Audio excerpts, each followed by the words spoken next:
Friday night, you and your boys went out to eat. Then they hung out, but you came home around 3. Yes, you did.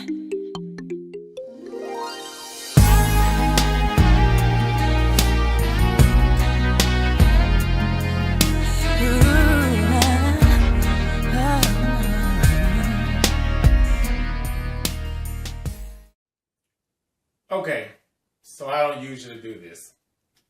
You're used to seeing videos from me by now every other Monday, but like many of you who watched the Whitney Houston biopic this past Saturday, I just had to do a video review of what I thought of the movie.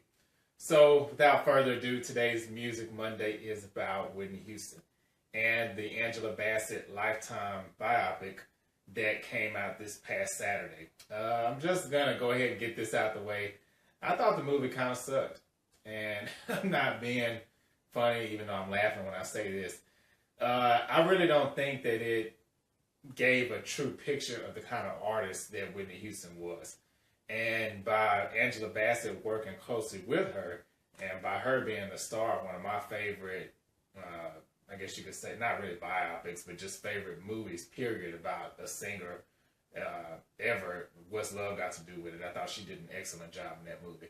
That's still my favorite movie I've ever seen about any singer, in my opinion. But it just wasn't what I was expecting. I think Angela Bassett just really honestly needs to stick to acting instead of directing movies. I will say that Yaya DaCosta, she did a pretty good job, though, playing Whitney Houston. She looked like her. She had a lot of her mannerisms on one of the songs when she sang. I can't remember which one it was. But she kind of flung up her arm like Whitney Houston would do. And even the rest of the cast, I would say, now the guy that played Clive Davis, I thought that was him for a second. So they did really good with that casting. But the guy that played Babyface, of course, the guy that played Bobby Brown, all these people I think were definitely well cast. But they really didn't have much to work with because of the script. The movie kind of started off already with Whitney Houston at a high point of her career, and she meets Bobby Brown at the Soul Train Awards, which, according to interviews from both of them and those that know them, that was pretty much the truth of how they met, was at a Soul Train Awards show. So they really don't even show any awards besides that. If you notice in the movie, they don't talk about any of the Grammy Awards she won or any of the Billboard Music Awards she's won, or the 22 American Music Awards she's won. I mean, for such an accomplished artist and for someone who has sold so many records and so many young singers today model themselves after her or maybe list her as an influence, I thought it was just a slap in the face that, 10 minutes into the movie, here it is, she's using cocaine. Then within the next 10 minutes, she's using it again. By the time the first hour of the movie goes by, she's used cocaine about 5-6 times. We all know it's no secret. She was on drugs. But to me, it was almost glorified in the movie. And what made it even worse was that it focused so much on her relationship with Bobby Brown. And even when it came down to the drug use, they kind of painted him out to be this angel, where he initially turned down the cocaine from her and he didn't want to use it, saying, oh, he sees what it does to people and he didn't want to get into it. So he didn't even start using cocaine until way later on in the movie. I don't want to give away the ending for those that haven't seen it, but they didn't cover a lot. I mean, a lot was missed out, in my opinion, on this movie.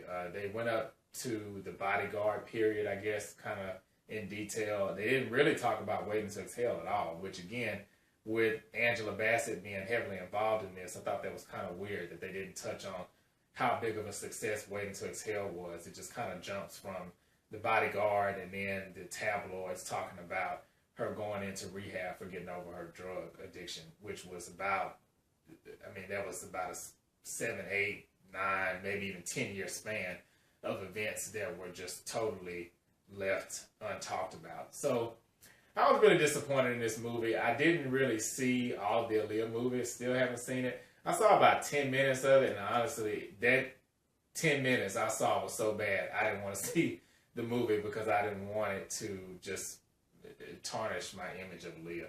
But I will say this movie seems like it would have been better than the Aaliyah biopic. I don't know. Again, I didn't see it, but it wasn't much better. And I think that this movie really deserves to be redone for the big screen. Of course, some of her struggles, drug addictions, her situation with Bobby Brown, the infidelity and things that were going on. Of course, that should be touched on in the movie because it was part of her life, so it is what it is. But as far as the artist that she was and the legacy that she left behind, I don't think that was represented at all in the movie. So, curious to see what you all's thoughts are.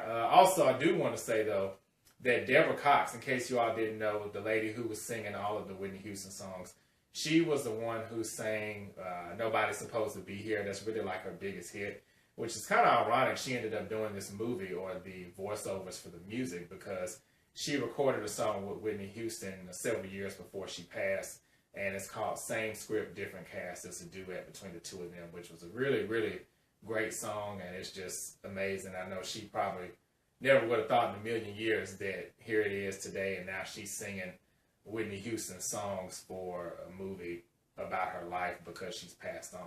So thought that was really interesting. So want to know your thoughts. What did you think about the acting, the casting of the movie, the storyline itself?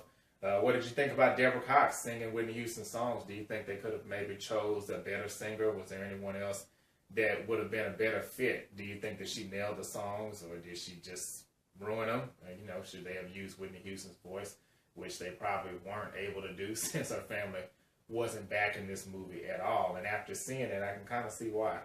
But curious to see what you think, so leave your comments and let me know what you think about it. And don't forget to check out the other videos here on the Frozen One channel for Music Monday. And see you all next week instead of in 2 weeks. And thanks for watching.